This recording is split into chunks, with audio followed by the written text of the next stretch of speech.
So this is the Country with a K Star from Newmar. So in this one, you have your cockpit. Again, you have your storage over top. Our friend here, 4G, is ready to drive off with it. You're leveling. Again, you've got your 360-degree camera system. Your work table for those that are working on the road like I am. Your dinette with TV that comes up. In this case, for your theater, you got individual seats with an area in between here. You have your kitchen area.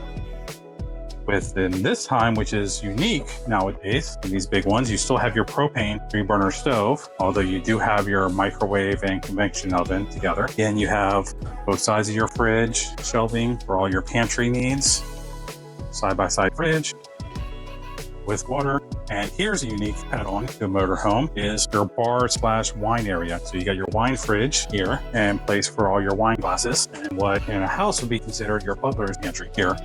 Behind, we have our half bath, your bedroom with queen-size bed, TV and closet on both sides, along with the drawers underneath, and your power on both sides here.